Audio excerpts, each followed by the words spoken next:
परमहंसास्वादिचरणकमलचिन्मकरन्दाय भक्तजनमानसनिवासाय श्रीरामचन्द्राय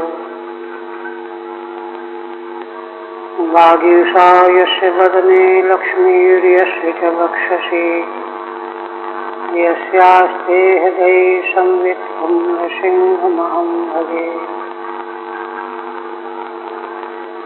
विसर्गविसर्गादि नवलक्षणलक्षितम् श्रीकृष्णाख्यं परं धाम जगद्धाम नमामि तत्।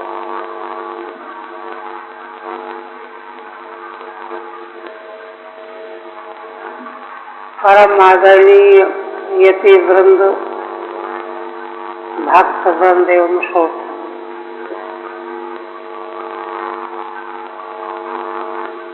श्रीमद् भागवत के एकादश स्कंध के अंतर्गत द्वितीय अध्याय में देवर्षि नारद जी के द्वारा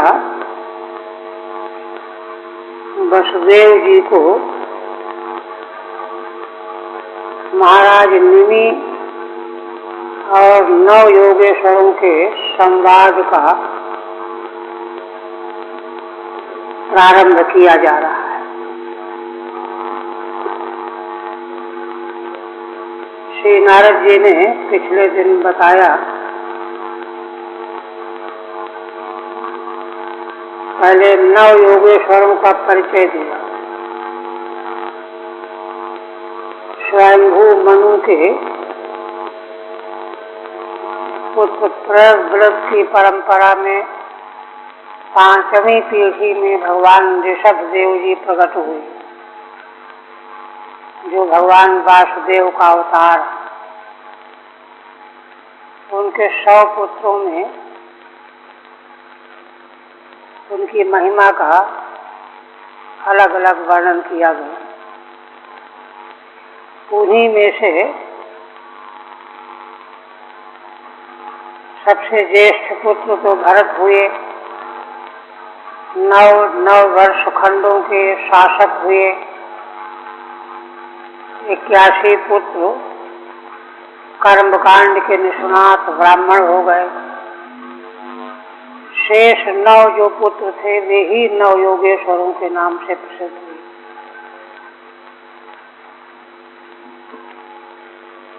उनकी महिमा के वर्णन के प्रसंग में श्री नारद जी ने बताया कि वे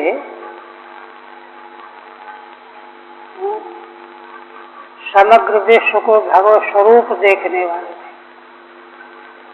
बात रसना माने दिगंबर रहते थे, आत्म विद्या में विशारद थे, और श्रमणा माने तत्व साक्षात्कार के लिए जिन्होंने बहुत बड़ा श्रम किया था।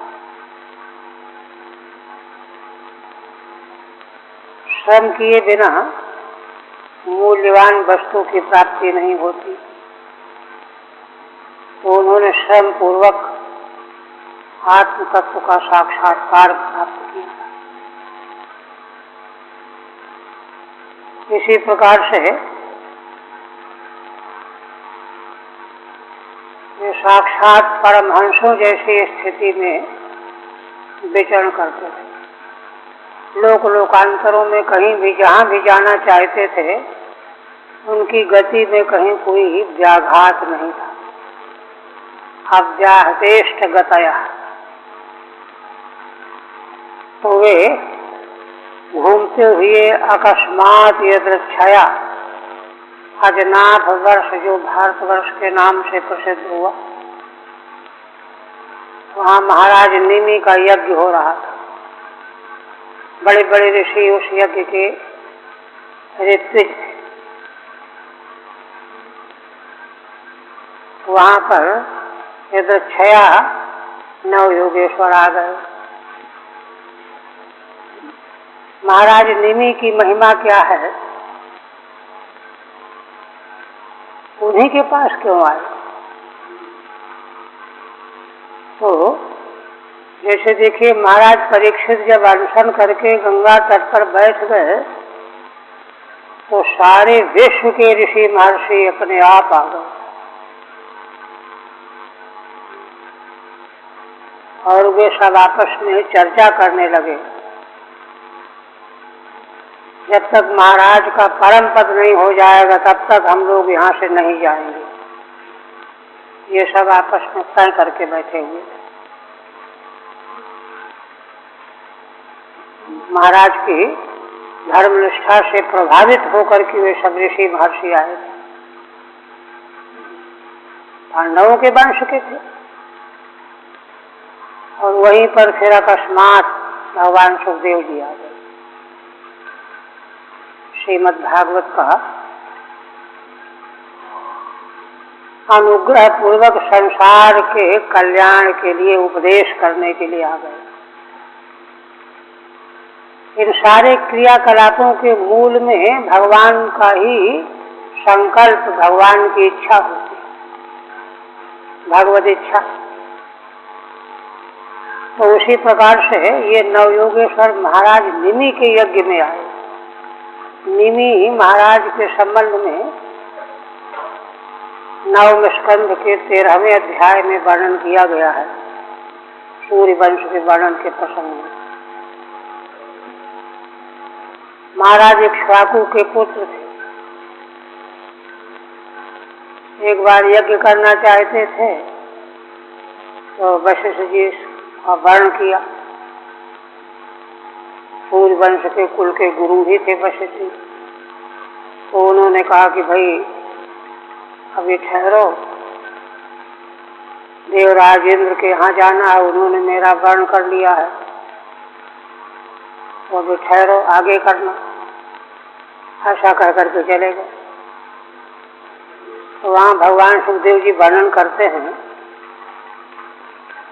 कि महाराज निमि को यह विचार आया कि अरे जीवन तो क्षणभंगुर है, पता नहीं कब नष्ट हो जाएगा, इसलिए सत्कर्म में देर नहीं करनी चाहिए। चलो, गुरु महाराज बाहर गए हैं तो कोई बात नहीं, दूसरे ऋषियों का वर्ण कर लिया। वर्ण करके यज्ञ आरंभ हो गया। वशिष्ठ जी लौट करके आए, उनको पता चला तो नाराज हो गए, श्राप दे दिया, शरीर गिर गया शरीर। उन्होंने भी श्राप दे दिया। ये वर्णन है। वशिष्ठ जी का शरीर भी नष्ट हो गया। यज्ञ समाप्त हुआ।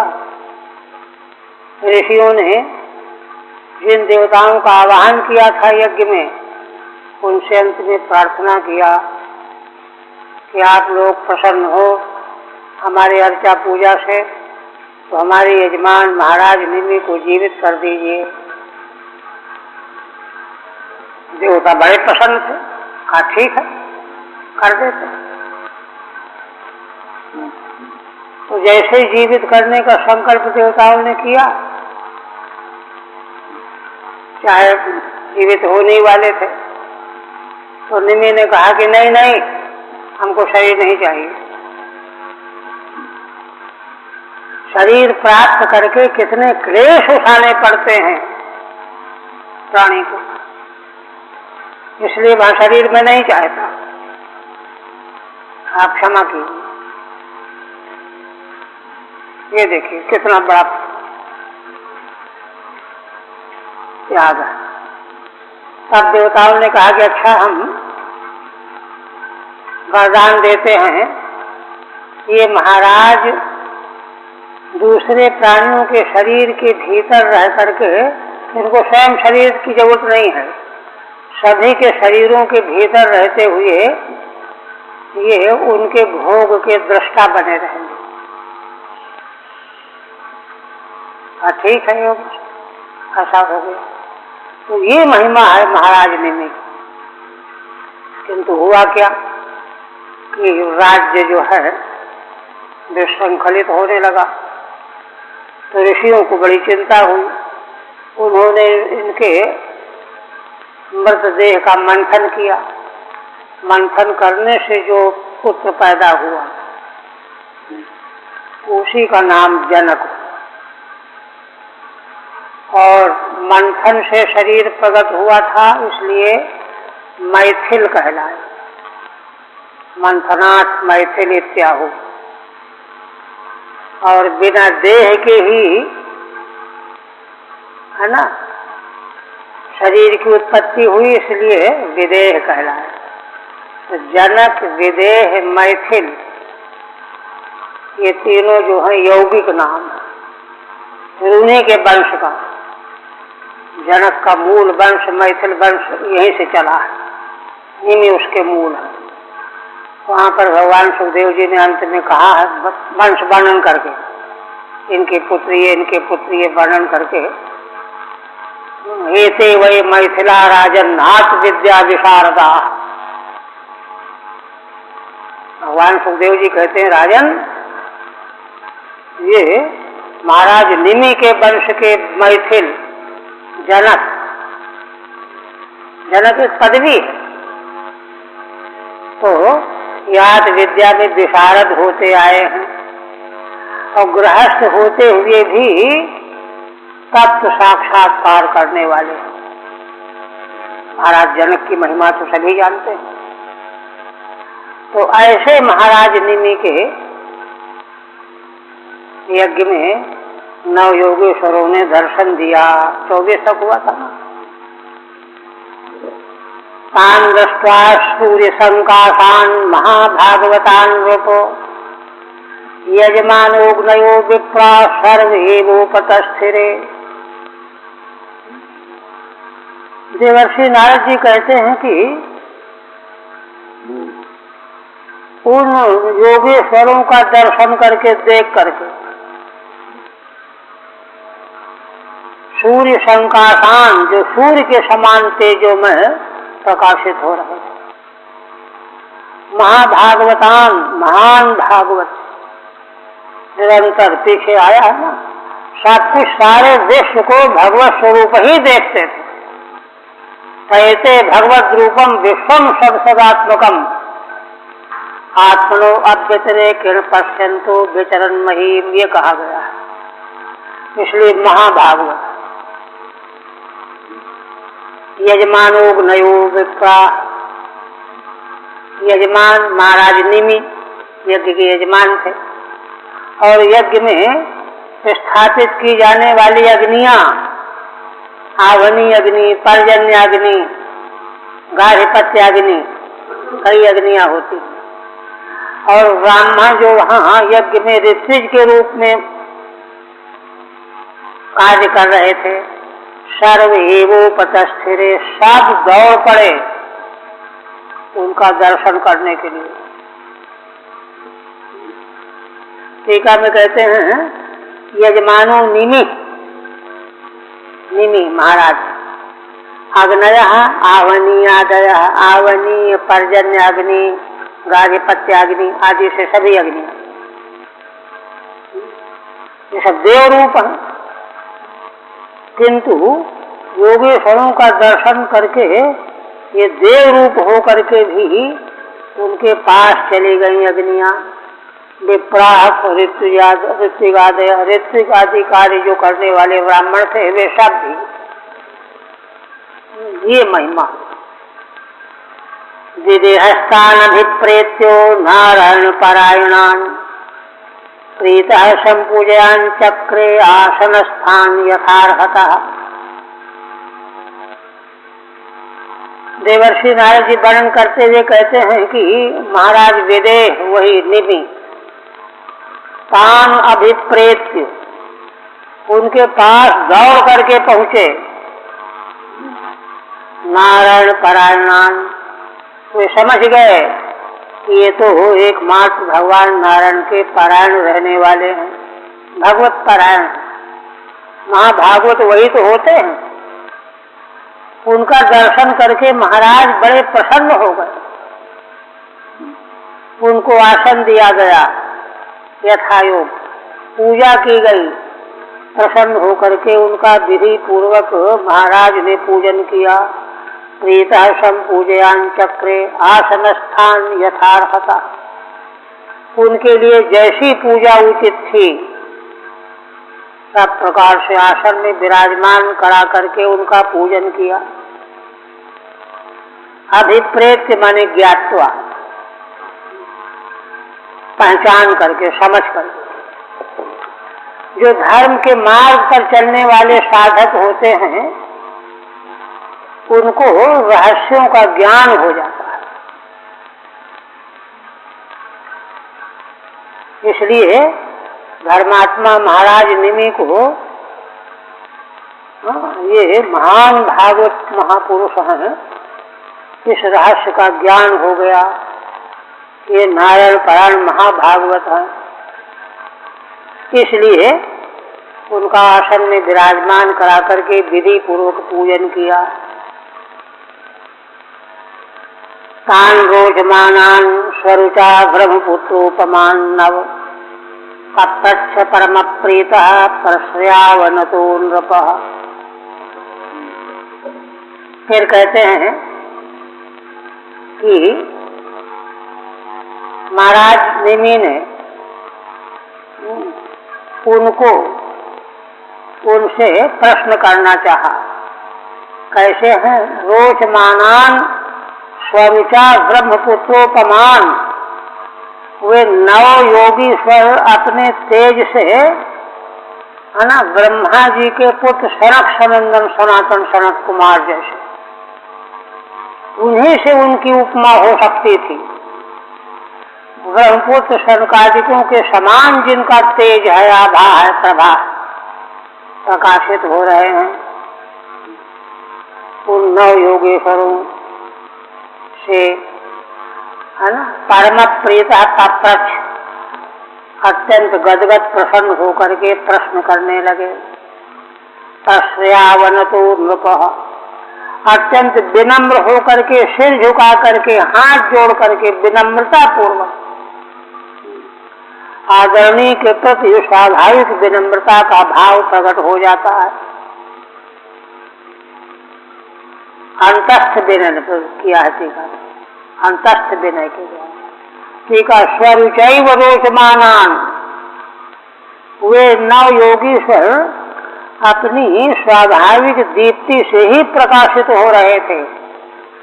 न तो आभरणादि प्रकाश है, कोई आभूषण वगैरह नहीं धारण कर रखे थे, ये सोने आदि का चमक प्रकाश हो रहा। उनका स्वाभाविक ब्रह्म तेज था, भगवत तेज था।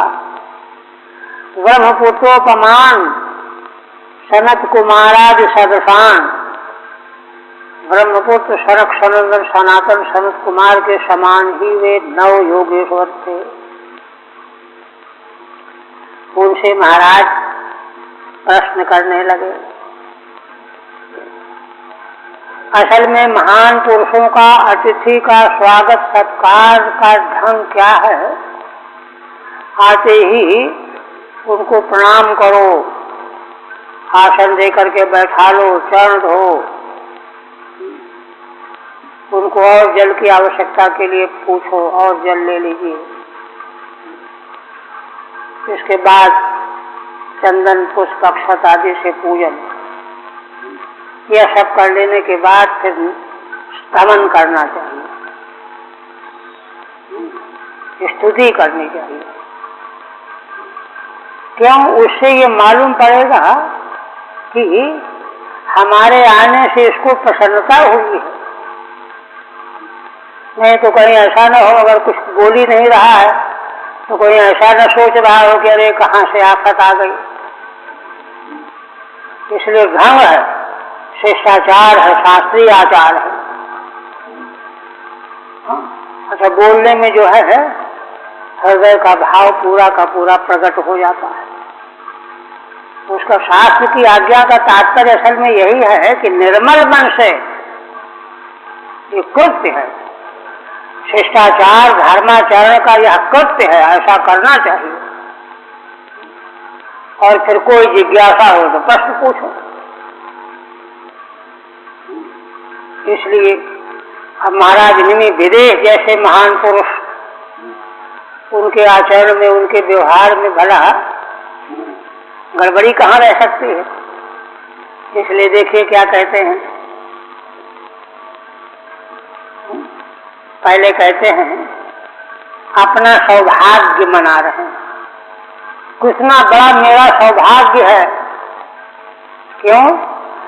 मन्ने भगवता साक्षात पार्षदान्वो मधुद्वेषः विष्णुर्भूतानि लोकानां पावनाय चरन्ति। महाराज निमि कहते हैं कि हे ऋषियों, हे भगवान, मैं तो आपको लोगों को साक्षात मधुसूदन भगवान का साक्षात पार्षद समझता हूँ। आप भगवान के साक्षात पार्षद हैं। तो कोई कहे कि भगवान के पार्षद यहाँ कैसे आ जाएंगे, वो तो भगवान के साथ सेवा करने के लिए रहेंगे, यहाँ क्यों आएंगे? तो उत्तर देते हैं विष्णुर्भूतानि लोकानां पावनाय चरन्ति। अरे तुम समझते नहीं हो, भगवान विष्णु के पार्षद स्वयं ही लोकानां भूतानि पावनाय, संसार के प्राणियों को पवित्र करने के लिए स्वयं विचरण किया करते हैं। लोकानां भूतानि पावनाय स्वयं विचरन्ति, विचरण किया करते हैं। इसलिए उन लोगों के आने का कोई हेतु नहीं होता, कोई कारण नहीं होता। महान पुरुष जहाँ भी कहीं जाते हैं जीवों पर अनुग्रह करने के लिए ही जाया करते हैं। इसलिए भगवान के पार्षद जो हैं अनेक रूपों में संसार के कल्याण के लिए विचरण किया करते हैं। इसलिए मैं तो आप लोगों को साक्षात भगवान का पार्षद समझता हूँ, ये कहा। ठीक है। परम प्रीत्या तद्दर्शनम अभिनंदति द्वाभ्याम। श्रीधर स्वामी कहते हैं कि महाराज विदेह इतने गदगद प्रसन्न हो गए कि उनके दर्शन प्राप्ति का अभिनंदन कर रहे हैं दो पद्यों से। मन्ने इति, मैं तो आपको साक्षात भगवान का पार्षद मानता हूँ, समझता हूँ। ननु भगवतः पार्षदानाम कथमत्रोपलब्धि। कोई तर्क करे कि अरे भगवान के पार्षद यहाँ भला कैसे आ जाएंगे, किस लिए आएंगे? तत्राह, उस पर उत्तर देते हैं विष्णुर्भूतानि लोकानां पावनाय चरन्ति। विष्णु भक्ताः लोक पावनार्थम सर्वत्र पर्यटन्ति इत्यर्थः। भगवान के प्यारे भक्त संसार के प्राणियों का कल्याण करने के लिए कहीं भी विचरण किया करते हैं। सर्वत्र पर्यटन्ति, उनके लिए भूमंडल में कहीं भी निषेध नहीं है। जैसे स्वयं नारद जी देखिए तीनों लोकों में आते जाते रहते हैं, उनका काम है यही। देखिए संसार के जीवों के प्रति असल में कारुण्य का भाव जो है भगवान के भक्त में भगवान के अनुग्रह से ही ये प्राप्त रहता है। क्योंकि देखो जिसको हम भजेंगे, है ना, यो यथा यम उपास्ते सा तथैव भवति, वेद की श्रुति है ना। जिस उपास्य को जो व्यक्ति जिस रूप से उपासना करता है वो स्वयं भी वैसे ही हो जाता है।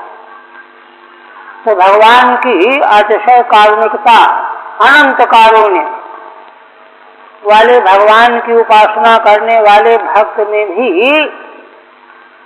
उसी प्रकार की करुणा धीरे धीरे आने लगती है, बढ़ जाती है।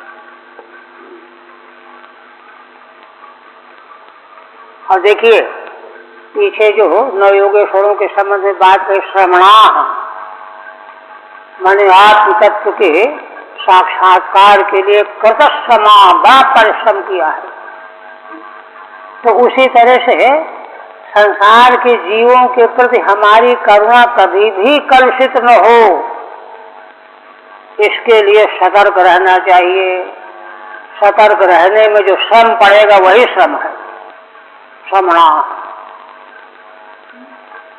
क्या लेना देना है, थोड़ी बहुत बात सहन कर लो, ये है। तो इन भगवान के प्रिय भक्तों का व्रत सुनने से यही तो मिलता है। हमारे महाराज कहा करते थे कि भावों का परिष्कार होता है, भावों की प्राप्ति होती है। जो भाव, जिन भावों से अभी हम बहुत दूर बने हुए हैं, उनका हमारे भीतर अवतरण होने लगता है। देखिए नवम स्कंद में अनंत देव का आख्यान है, कितना बड़ा कारुण्य। उन्होंने भगवान से यही प्रार्थना की, न कामयहं गतिमीश्वरात् पराम अष्टर्षयुक्ताम पुनर्भवम्। आठों प्रकार की रिद्धि सिद्धियों से युक्त नहीं चाहिए, परागति नहीं चाहिए, पुनर्भव मोक्ष भी नहीं चाहिए। फिर क्या चाहते हो? आर्तिम प्रपद्ये खिल देह भाजाम, मैं संसार के समस्त प्राणियों का दुख मुझको मिल जाए। आर्तिम प्रपद्ये खिल देह भाजाम, ये भारत भूमि के संत का स्वरूप है। तो किसी ने कहा कि दूसरे जीवों का दुख जो है, कोई दुख कोई ऐसी थोड़ा है कि जेब से निकाल के तुमको दे दिया, ऐसे कैसे मिल जाएगा? तो कहते नहीं नहीं, मैं उपाय बताता हूं। अंतःस्थितो येन भवन्ति दुखा, मैं उनके भीतर स्थित हो जाऊं और वह दुख मुझको मिलने लगे, उनको दुख न मिले। ये भगवान के लिए क्या कठिन है। अंतःस्थितो येन भवन्ति दुखा, ये मांग है। तो इसलिए भगवान के प्रिय भक्तों का तो स्वभाव ही होता है कि वे भूमंडल में यत्र तत्र भ्रमण करते रहते हैं जीवों को पवित्र करने के लिए। अब यह है कि जो जिस योग्यता और क्षमता का है, उनका दर्शन करने से बहुतों के पाप नष्ट हो जाएंगे, बहुतों को प्रेरणा प्राप्त हो जाएगी, बहुतों को वैराग्य हो जाएगा। इसलिए मैं आपको भगवान का साक्षात पार्षद मानता हूँ। विश्व भक्ता लोक पावनार्थम सर्वत्र पर्यटन्ति इत्यर्थः। फिर कहते हैं,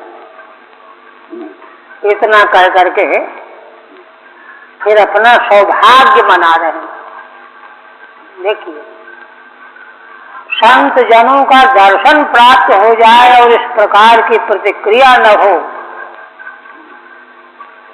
तो वो छूट ही है। क्या? दुर्लभो मानुषो देहो देहिनां क्षणभंगुरः तत्रापि दुर्लभम मन्ये वैकुंठ प्रिय दर्शनम। कहते हैं भगवान, ये मनुष्य देह जो है बहुत दुर्लभ है।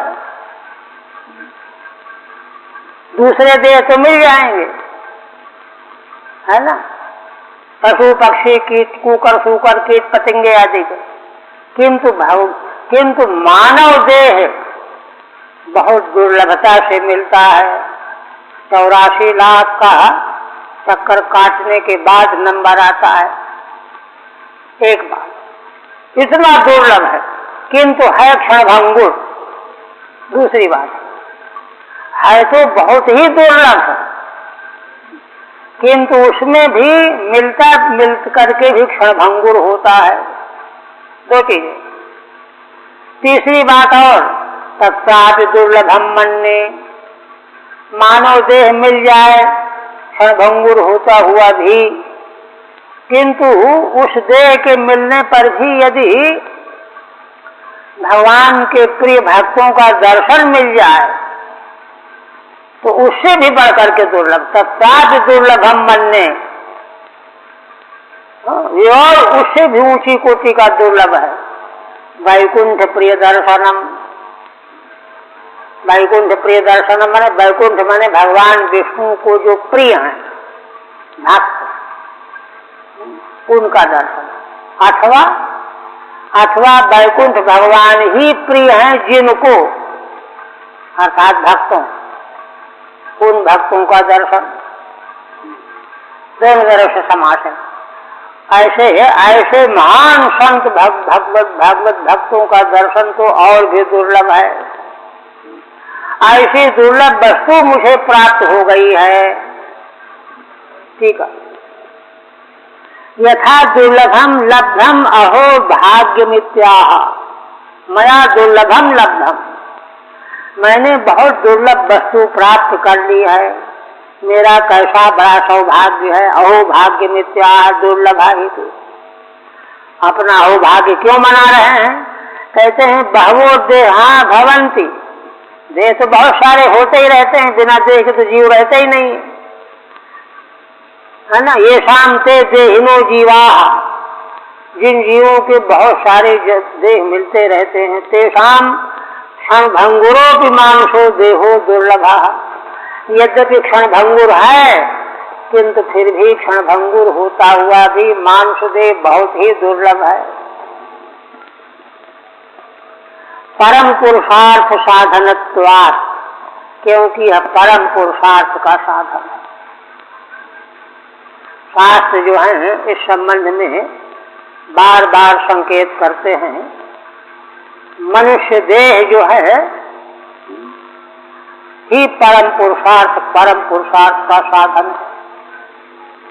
केन की श्रुति है, चेद वेदी दथ सत्यमस्ति, यह मानव देह प्राप्त करके इसके रहते रहते अगर उस तत्व को जान लिया तो मनुष्य जीवन प्राप्त करना सत्य हो गया।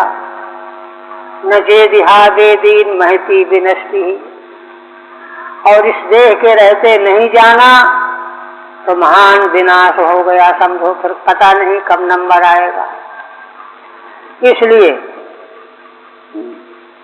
परम पुरुषार्थ साधनत्वात् दुर्लभ है, और उसमें भी ऐसे दुर्लभ मानव जीवन को प्राप्त करके भी वैकुंठा प्रियो येषाम, जिन भक्तों को वैकुंठ भगवान प्रिय होते हैं वे भक्तजन, अथवा वैकुंठस्य वा प्रिया, स्वयं भगवान को जो प्रिय है, भक्त ही प्रिय है, तेषाम दर्शनम तत्सापि दुर्लभम, उससे भी कठिन दुर्लभ है। यह कहने के बाद कहते हैं कि इसलिए हे भगवान, ऐसा मेरा सौभाग्य है, ऐसा दुर्लभ मुझको प्राप्त हो गया है। अत आत्यंतिकम क्षेमम प्रच्छामो भवतो नघाः, संसारेस्मिन् क्षणार्धोऽपि सत्संगः सेवधेन्द्रणाम। आप प्रश्न करते हैं, इतना सब कह करके महिमा का कथन करके फिर प्रार्थना पूर्वक प्रश्न करते हैं कि इसलिए हे भगवान, हे अनभाह संबोधन है, हे निष्पाप महर्षियों, भगवत भक्तों, आत्यंतिकम क्षेमम प्रच्छामः, मैं आपसे आत्यंतिक क्षेम कैसे प्राप्त हो सकता है यह पूछना चाहता हूँ। आत्यंतिकम क्षेमम प्रच्छामः, आत्यंतिक क्षेम है ना, भावता मैंने आपसे, हे निष्पाप ऋषियों। अच्छा, कहते हैं कि ऐसे महान पुरुषों का सत्संग प्राप्त होने पर इसको तो पूछे ही लेना चाहिए, इसमें विलंब नहीं करना चाहिए, प्रमाद नहीं करना चाहिए। क्यों? संसारेस्मिन् क्षणार्धोऽपि सत्संगः सेवधेन्द्रणाम, इस क्षणभंगुर संसार में आधे क्षण के बराबर भी अगर महान पुरुषों का सत्संग मिल जाए तो मनुष्यों को बहुत बड़ी निधि मिल गई, है ना। नृणाम सेवधि, क्षणार्धो भी सत्संग नृणाम सेवधि। आधे क्षण का भी संग मिल जाए महान पुरुषों का तो मनुष्यों के लिए बहुत बड़ी निधि मिल गई। वह निधि आज मुझको मिल गई है, इसलिए आप कृपा करके मुझको बताइए कि इस क्षणभंगुर संसार में, है ना, मनुष्य के लिए आत्यंतिक क्षेम क्या है, इसके संबंध में आप कृपा करके वर्णन कीजिए, बताइए। ये प्रश्न करते। ठीक है। हे अनघा निर्वद्या, अनघा संबोधन, अनघ माने निष्पाप, निष्पाप सदाचार धर्माचरण करते करते करते करते महान पुरुष निष्पाप हो जाते थे। निष्पाप होकर के उन्हीं के संग से जो है आत्यंतिक क्षेम का मार्ग मालूम पड़ सकता है। इसलिए कहते हे निर्वद्या भगवतो युष्मान आत्यंतिकम क्षेमम प्रच्छामः। अच्छा, द्वितीय बहुवचन कर दिया व्याख्या। आप लोगों से, द्वितीय बहुवचनांत, इसलिए व्याख्या में युष्मान, आप लोगों से, आप लोगों के द्वारा, आप लोगों के प्रति मैं आत्यंतिक क्षेम पूछना चाहता हूँ, जानना चाहता हूँ। यतः क्षणार्ध काल भवो भी सत्संग सेवधिर निधि, क्योंकि सत्पुरुषों का संग आधे क्षण के बराबर भी मिल जाए तो मनुष्यों के लिए बहुत बड़ी निधि मिल गई। इसलिए सत्संग की तो खोज करते रहना चाहिए, कहाँ मिलेगा, कहाँ सत्पुरुष मिलेंगे। ऐसा दुर्लभ सत्संग है। निधि लाभे यथानंदो भवति, सेवधि क्यों कहा? कहते निधि जैसे मिल जाए तो जैसे आनंद प्राप्त होता है, वाह वाह, तथा अत्र परमानंदित्यर्थ। उसी तरह से जो विवेकी जन हैं उनको सत्संग मिल जाने पर उसी प्रकार का परम आनंद प्राप्त हो जाता है। इत्यर्थ। अच्छा, आत्यंतिक क्षेम के विषय में प्रश्न किया गया। आत्यंतिक क्षेम, यही प्रश्न तो शौनक आदि ऋषियों ने सूत जी से किया है, प्रथम स्कंद के जो है प्रथम अध्याय में। वहाँ उन लोगों ने साधन करते करते सारा जीवन बिता दिया, किंतु उनको मालूम पड़ा कि अभी हम तो खाली ही हैं। तो सूत जी महाराज से प्रश्न करने लगे, आप बताइए, क्योंकि आप भगवान व्यास से आपने सारे पुराणों का इतिहास का अध्ययन किया है, आप बड़े अध्यवसायी हैं। और केवल पढ़ करके बैठ गए नहीं, निरंतर स्वाध्याय किया है, चिंतन किया है, मनन किया है। तो आपने क्या रास्ता उसमें साधन पाया है? मनुष्य जीवन में परम श्रेय की प्राप्ति किस साधन के द्वारा होती है?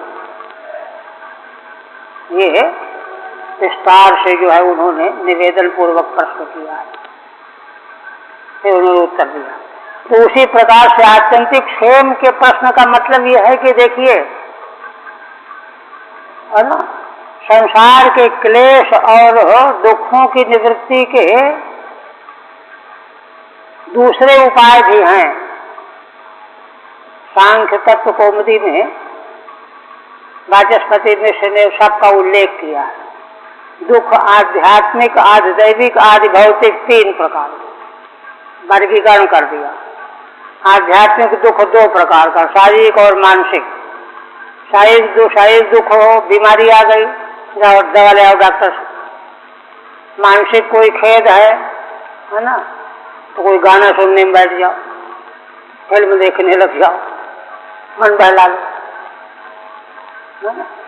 इसी तरह से आधिदैविक दुख हो तो ज्योतिषी से पूछ करके कोई झाड़ फूक करवा दो, मंत्र तंत्र का प्रयोग करवा दो। आज भौतिक दुख क्या है? जंगल में जाओगे, शेर मिल जाएगा, सांप मिल जाएगा, तो सतर्क होके जाओ, टार्च लेकर के जाओ, शस्त्र लेकर के जाओ, कई लोग मिल करके जाओ। इन सब उपायों का उल्लेख किया गया है सांख्य तत्व कौमुदी। किंतु ये सारे उपाय जो हैं अधूरे हैं। शारीरिक रोग के लिए दवा लेकर के आए, 2 दिन ठीक रहे, फिर जाओ। मानसिक खिन्नता, थोड़ा मन बहल गया, फिर दुख, फिर नई मुसीबत। एकस्य दुखस्य न यावदंतम तावत् द्वितीयम समुपस्थितम। इसलिए सारे उपाय व्यर्थ हैं। जो हैं उनको अनात्यंतिक माना गया है। सांख्य की कारिका है, दुखत्रयाभिघाता जिज्ञासा तदपघात के हेतु दृष्टेशा पार्था चे न अनैकांतिको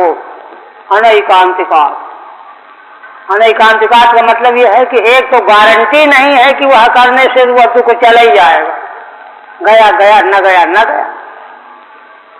एक तो ये, और दूसरा चला भी गया, अगले महीने में फिर आ गया।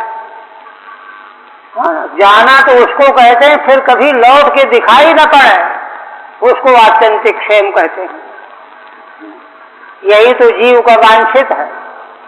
सुखम में स्यात् दुखम मा भूत। एक क्षण के लिए भी दुख दिखाई न दे, सुख निरंतर बना रहे, कभी जाए नहीं, ये आत्यंतिक क्षेम है।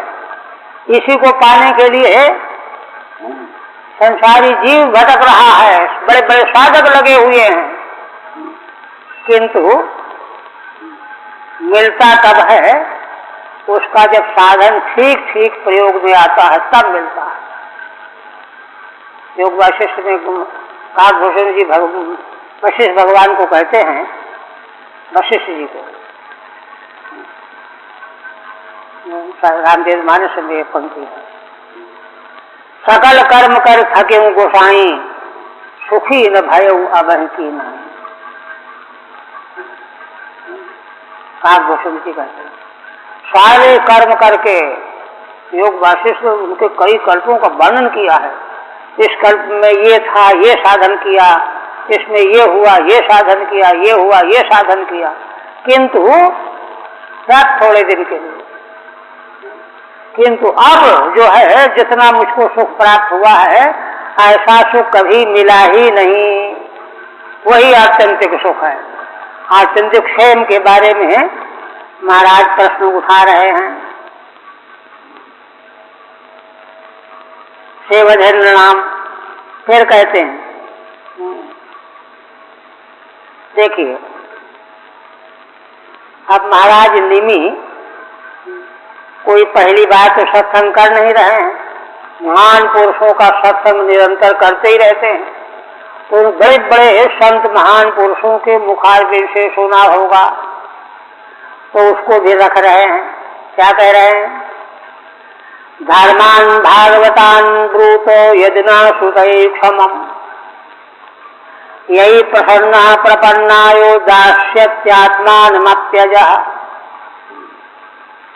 देखिए, है ना, वो तो प्रश्न का उपक्रम है ना। वो तो सत्संगी महापुरुष हैं महाराज निमि, उनको महान पुरुषों ने ये बता रखा है, तो उन्हीं भागवत धर्मों के बारे में प्रश्न ले आए कि आप लोग कृपा करके धर्मान भागवतान ब्रूतो, है ना, भगवत संबंधी धर्मों के संबंध में आप कृपया विवेचन करो। उपदेश करो। अब एक बात और कह दी, यदि ना श्रुतये क्षमम, अगर आप यह समझते हो कि इनसे कहा जा सकता है, ये सुनने के योग्य हैं, सुनने के लिए उचित हैं, अधिकारी हैं। देखिए, अगर हम सुनने के योग्य आप न समझते हो तो न कहिए। यदि हम सुनने के योग्य हैं उन धर्मों के संबंध में, ऐसा आपको समझ में आ रहा हो, तो आप कृपा करके उन भागवत धर्मों का विश्लेषण कीजिए। अच्छा, अब आग्रह क्यों कर रहे हैं? तो देखिए, उनको सत्संग के द्वारा कितनी बड़ी जानकारी है महाराज नेमी को। कहते हैं कि भगवान है ना, यही प्रसन्न प्रपन्नायो दास्यत्यात्मानमप्यज। छांदोग्य में देवर्षि नारद जी स्वयं सनत कुमार जी के पास गए, विधिवत उपसन्न होकर के कहा, भगवान मुझको उपदेश कीजिए, मैं शांत नहीं हूँ, अशांत बना हुआ हूँ।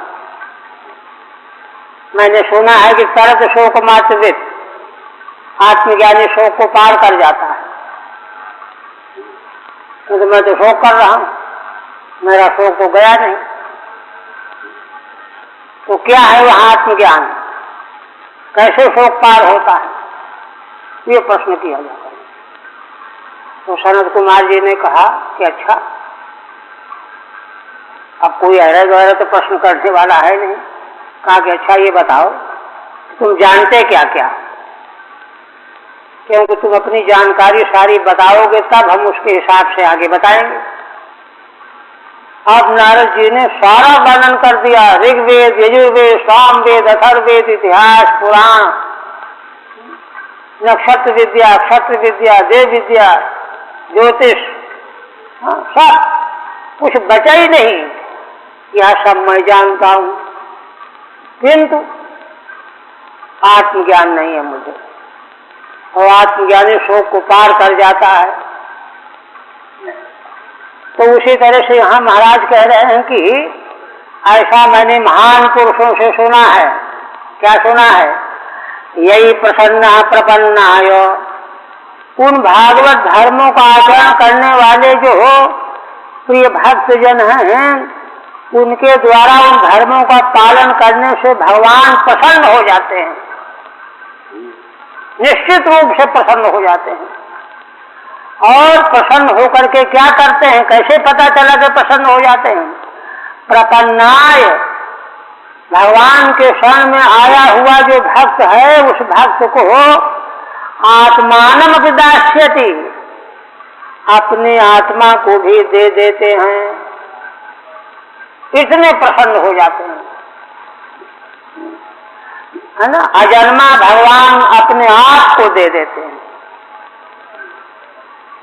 है ना। भक्त के द्वारा भागवत धर्मों का आचरण देख करके भगवान के शरणापन्न जो भक्त है उसको अपनी आत्मा को भी दे देते हैं। अब बस जब भगवान की आत्मा ही मिल गई तो भगवत स्वरूप ही हो गया। आत्यंतिक क्षेम इससे बढ़ करके और क्या होगा। इसलिए आप कृपा करके हमको सुनने के योग्य समझते हो तो भागवत धर्म के संबंध में उपदेश करें। ठीक है। तदर्थम च भागवतान धर्मान ब्रूत, यही है ना।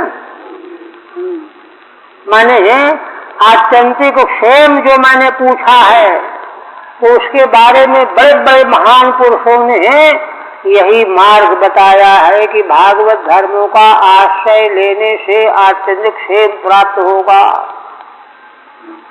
तो वह भागवत धर्म का स्वरूप क्या है, आप कृपा करके बताइए। तदर्थम च, आत्यंतिक क्षेम प्राप्त करने के लिए, है ना, भागवतान धर्मान ब्रूत।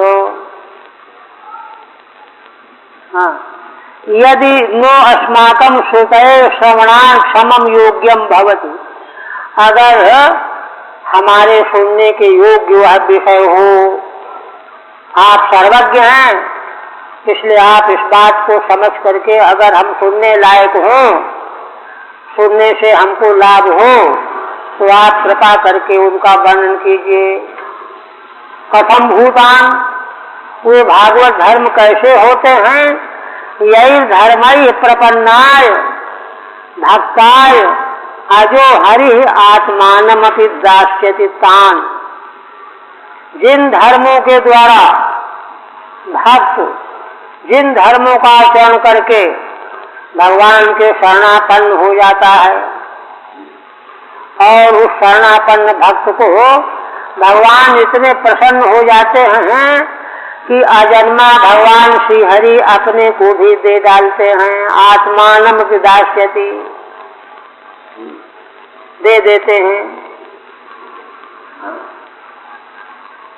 ये प्रश्न किया।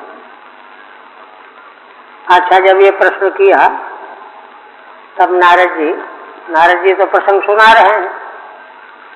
नारद जी हाँ वसुदेव जी से क्या कहते हैं? एवं ते निमिना पृष्ठा वसुदेव महत्तमा प्रतिपूज्या ब्रुवन् प्रीत्या सा सदस्य द्विजम नृपम। कहते हैं कि हे वसुदेव जी, इस प्रकार से वे महत्तम महान महाभागवत जन योगेश्वर, इस तरह से जब महाराज निमि के द्वारा प्रश्न किया गया तो वे बड़े प्रसन्न हो गए, गदगद हो गए। असल में वे तो आए ही भगवान की प्रेरणा से, इसीलिए आए ही थे।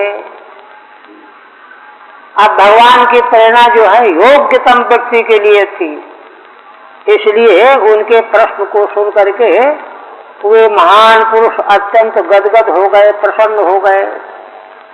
प्रतिपूज्या ब्रुवन् प्रीत्या सा सदस्य द्विजम नृपम।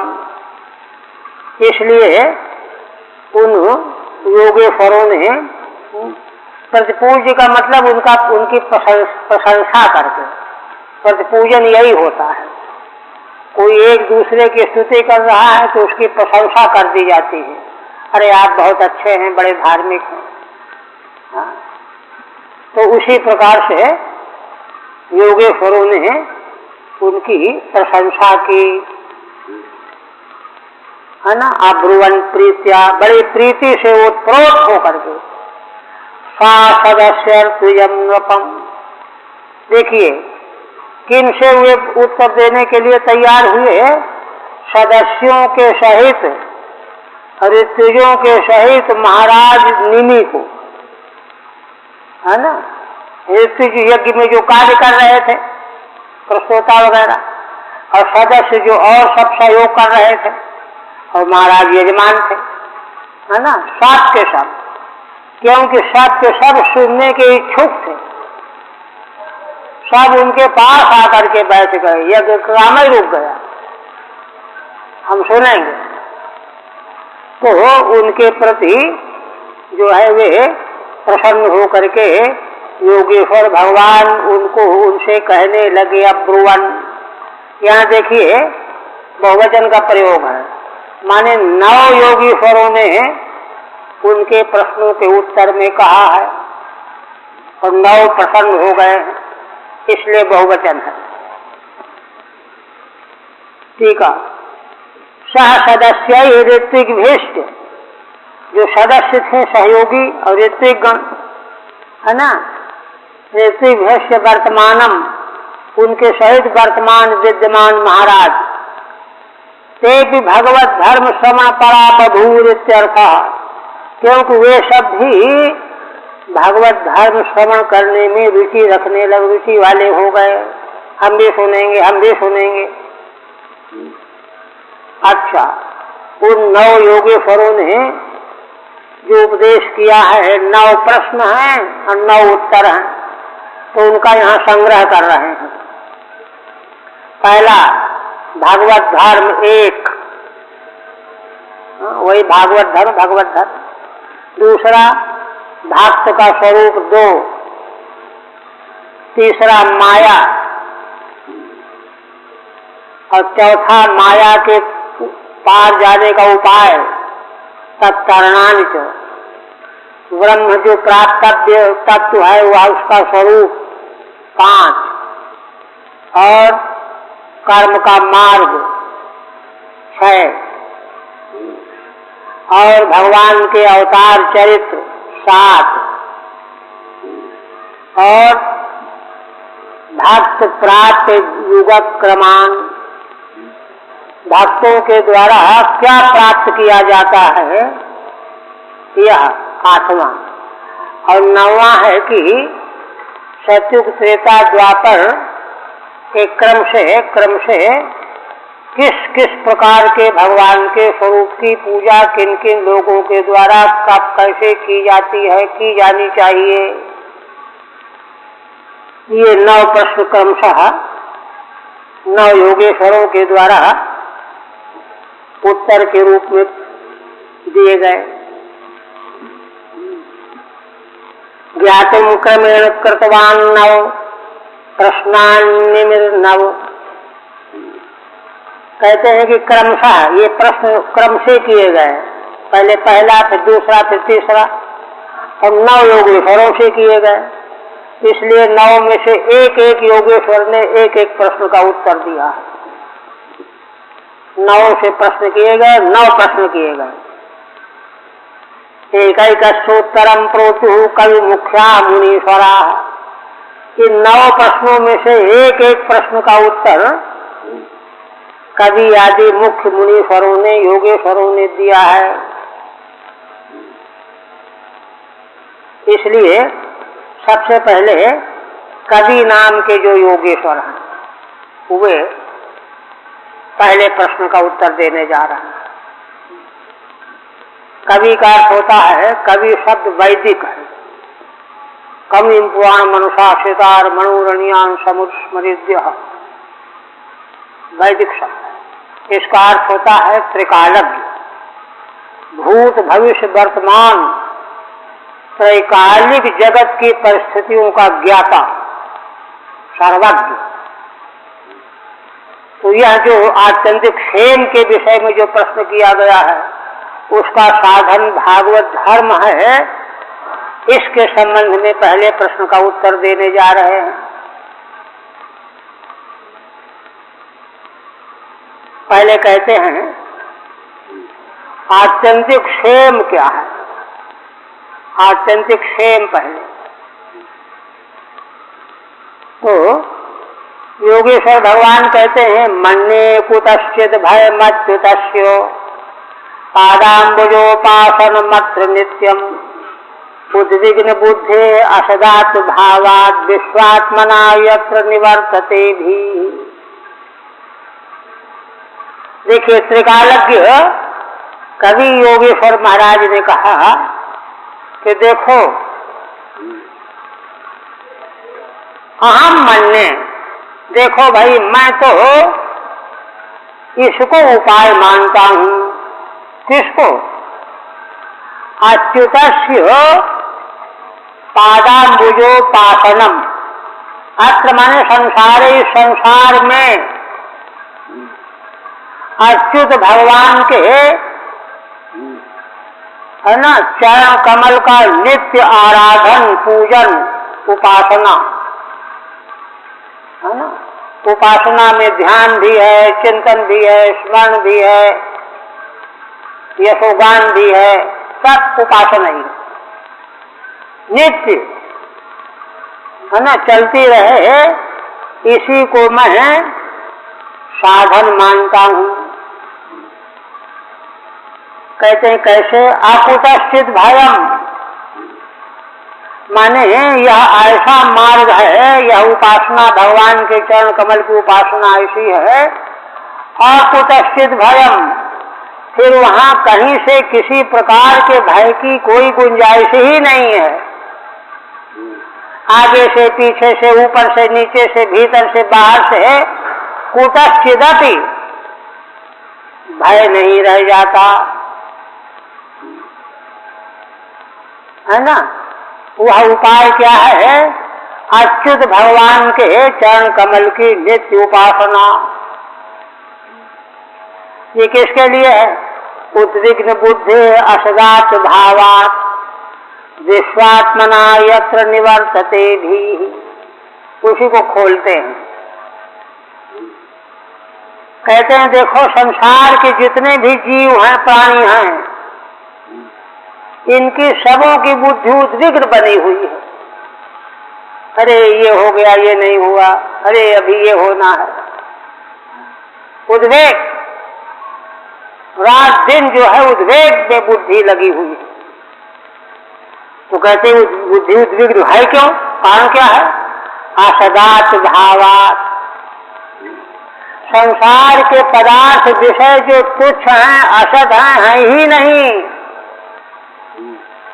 उनके प्रति आत भाव हो जाने से यह बात बनी हुई है ना। स्थूल पांच भौतिक देह को अपना स्वरूप मान लेना, आत्मभाव कर लेना, इंद्रियों को अपना मान लेना, है ना। घर द्वार मकान धन संपत्ति को अपना मानना,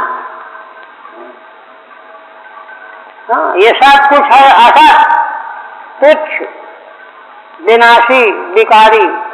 इसके प्रति आत्मभाव होने से, बने रहने से, और निरंतर बने ही रहता है, इसलिए उसकी बुद्धि उद्विग्न बनी रहती है।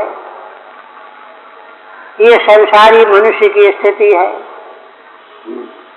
इसलिए ऐसी समय में यदि वह यह चाहता है कि मैं निर्भय हो जाऊं, मेरी ही बुद्धि की उद्विग्नता दूर हो जाए, तो मेरा मानना यह है, कवि भगवान कहते हैं कि अच्युत भगवान के चरण कमल की नित्य उपासना ही उसका एकमात्र उपाय है। विश्वात्मना का मतलब सर्वतो भावेन, सर्वतो भावेन का मतलब मनसा वाचा कर्मणा। हाँ, देखिए ये नहीं कि महीने भर का अनुष्ठान करवा देंगे और सुख मिल जाएगा, ये नहीं। विश्वात्मना का मतलब उसमें डूब करके फिर उससे अलग होना ही नहीं है ना। उसको यत्किंचित जो है साधन का आश्रय ले लेने से अगर चाहो कि हमारा भय चला जाएगा, क्षेम प्राप्त हो जाएगा, सो नहीं है। वो तो संसार असत के प्रति आत्मभाव की पूर्ण निवृत्ति हो और भगवान के चरणों में पूर्णतया समर्पण हो, प्रपत्ति हो, जगत से निवृत्ति, भगवत चरण में है ना, प्रपत्ति। हाँ, विश्वात्मना विशेषण है। सर्वतो भाविन, विश्व मन सर्व होता है, सर्वतो भाविन, रोम रोम से, एक एक रोम से भगवान के चरणों की उपासना में व्यक्ति डूब जाए, है ना। यत्र निवर्तते भी, कहते हैं देखो राजन, यहीं जाकर के यहीं पहुंचने से भय निकल जाएगा। भी निवर्तते, भय नष्ट हो जाएगा। ठीक है। प्रथमम आत्यंतिकम क्षेमम कथयति, प्रथम योगेश्वर भगवान कवि कह रहे हैं आत्यंतिक क्षेम क्या है। पहला प्रश्न तो यही था। कहते ना कुतश्चित भयम यस्मात् इति अकुतश्चित भयम, साधन वह हो जिसमें कहीं से भय रह ही न जाए, उसको अकुतश्चित भय कहा गया। हमारे महाराज वाराणसी में एक बार कहने लगे कि देखो उपास्य अर्चनीय कौन होता है? जो सर्वसमर्थ होता है, सर्वज्ञ, सर्वशक्तिमान, सर्वसमर्थ हो। अगर तुमने ऐसे का आश्रय लिया, है ना, कि जिससे तुम दुखी हो उससे तो बड़ा है, तो तुमको बचा लेगा, लेकिन फिर दोबारा तीसरा आ जाएगा, तब क्या करोगे? उसके सामने कुछ भी नहीं, फेल हो जाएगा। इसलिए अर्चनीय उपासनीय भगवान ही हो सकते हैं, क्योंकि वे ही सर्वज्ञ सर्वशक्तिमान हैं, सब उनके अधीन है। वे ही अर्चनीय वंदनीय उपास्य हैं। इसलिए भगवान का आश्रय लेने से ही आपको तस्सित भय होगा। अर्थ संसार है, इस संसार में देखो असदात भावात, माने असत देहादौ, देहादि जो है नहीं असत है, आत्म भावनाता इनको आत्मा बना मान लिया। अतः नित्यम सर्वदा उद्विग्न बुद्धि, इसलिए निरंतर उद्विग्न बुद्धि वाला बन गया जीव। विश्वात्मना सर्वथा निशेषम यत्र पादाम्बुजोपासने भीर निवर्तते। इसका उपाय यही है कि माने पूरी तरह से सर्वथा, है ना, भगवान के चरण की उपासना करने से भय पूरी तरह से निकल जाता है, समाप्त हो जाता है। और तो देखिए अब इस प्रकार से भगवान की निरंतर, है ना, चरण कमल की आराधना उपासना यही पहुंचाने वाले भागवत धर्म है। भागवत धर्म को अंगीकार कर ले, स्वीकार कर ले, तो उसकी यही स्थिति बन जाएगी, आपको तस्सित भय हो जाएगा। तो आप कहते हैं आगे, पहले हाँ, कवि भगवान जो हैं भागवत धर्म क्या है उसकी परिभाषा बताते हैं। बहुत उच्च कोटि की परिभाषा है, उससे विलक्षण परिभाषा कोई हो नहीं सकती। क्या कहते हैं? ये वही भगवता प्रोक्ता उपाया आत्मलब्धये अंजः पुरुषाम विदुषाम विद्धि भागवतान हितान, है ना। कवि भगवान कहते हैं कि राजन, साक्षात भगवान के द्वारा जो उपाय कहे गए हैं, बताए गए हैं, किस लिए? आत्मलब्ध है ना, आत्मा को उपलब्ध करने के लिए, अपने पारमार्थिक आत्म स्वरूप को जिसको हमने खो रखा है, छोड़ रखा है, अज्ञान में भटक रहे हैं, उन्हीं पारमार्थिक आत्म स्वरूप की उपलब्धि के लिए जो उपाय भगवान के द्वारा कहे गए हैं, है ना, वे उपाय ही अंजः पुरुषाम विदुषाम, है ना। भगवान ने अविदुषाम पुरुषाम अपि, जो अज्ञानी पुरुष हैं, ज्ञानी तो कोई न कोई मार्ग निकालेंगे, पूछेंगे इधर उधर, जो ना समझ लोग अज्ञानी पुरुष हैं, उनको भी अनायासेन आत्म उपलब्धि हो जाए और वे परमार्थ को प्राप्त कर लें, क्षेम प्राप्त कर लें, उन उपायों को ही भागवत धर्म समझना चाहिए। विद्धि भागवतान हितान, उन भगवान के द्वारा कहे गए उपायों को ही भागवत धर्म कहा गया है, समझना चाहिए। ये क्योंकि देखिए एक दिन हमने उल्लेख किया था ना कि ब्रह्मा जी जो हैं सारे विश्व के पितामह। जैसे परिवार में कोई बड़ा व्यक्ति होता है तो सारे परिवार को किसी को दुख न हो, क्लेश न हो, सतर्क रहता है ना। तो ब्रह्मा जी ने जब देखा समय के परिवर्तन से धर्म के ह्रास को देखा तो बड़े चिंतित हुए कि अब तो संसार बड़ा दुखी हो जाएगा, तो कोई नया उपाय सोचना चाहिए। तो उसके वो वेदों का आलोकन किया, आगे पीछे पीछे आगे कई बार आलोकन किया, कोई उपाय मिल जाए। तो उसमें जो उपाय मिला वही उपाय उन्होंने नारद जी को बताया, अपने शिष्यों को बताया। इसी तरह से परम कारुणिक भगवान जो कितने कारुणिक हैं, उनको जीवों के प्रति बड़ी करुणा जागृत हुई, प्रकट हुई। इसलिए जीवों को सुखी बनाने के लिए भगवान ने उन उपायों का उपदेश किया, उल्लेख किया। नारायण के रूप में, नाग पांचरात्र आदि के रूप में। हाँ, वे उपाय ही भागवत धर्म के नाम से प्रसिद्ध हुए। टीका में देखिए, भागवत धर्म लक्षण मां, भागवत धर्म का लक्षण बता रहे हैं। इसलिए भागवत धर्म कोई मनगढ़ंत आचरण करके कि हम भागवत धर्म में लगे हुए हैं, ऐसा नहीं समझना चाहिए, है ना। वह तो भगवान ने जैसा बताया है उस प्रकार का धर्म का आचरण होना चाहिए।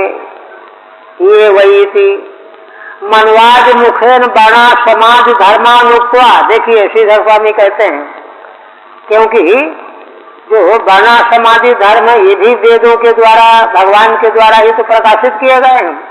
तो कहते हैं कि हाँ, भगवान ने ही मनु जी के द्वारा मुख से, ऋषियों के मुख से वर्णा समाधि धर्मों का उपदेश करवाया। माने उनके मुख से भगवान ने उपदेश किया। उक्त्वा किंतु अति रहस्यत्वात्, किंतु भागवत धर्म तो बड़े रहस्यपूर्ण हैं। अति रहस्यत्वात् स्वमुखे नैव, भगवता, भगवान के द्वारा, है ना, अपने मुख से ही उन धर्मों का उपदेश करना पड़ा। कहाँ कहाँ करना पड़ा? भगवद गीता में, नाग पांचरात्रागम आदि को। भगवता आदिदुषा में पुरुषाम, है ना, जो अज्ञानी मनुष्य हैं, है ना, उन पुरुषों को भी अंजह माने सुखे नैव, आप लब्धये, आप स्वरूप की उपलब्धि के लिए ये वही उपाय प्रोक्ता, जो उपाय भगवान के द्वारा बताए गए हैं, प्रोक्ता तान भागवतान धर्मान विद्धि, उन्हीं को भागवत धर्म समझो। बस यही रहने देंगे। तो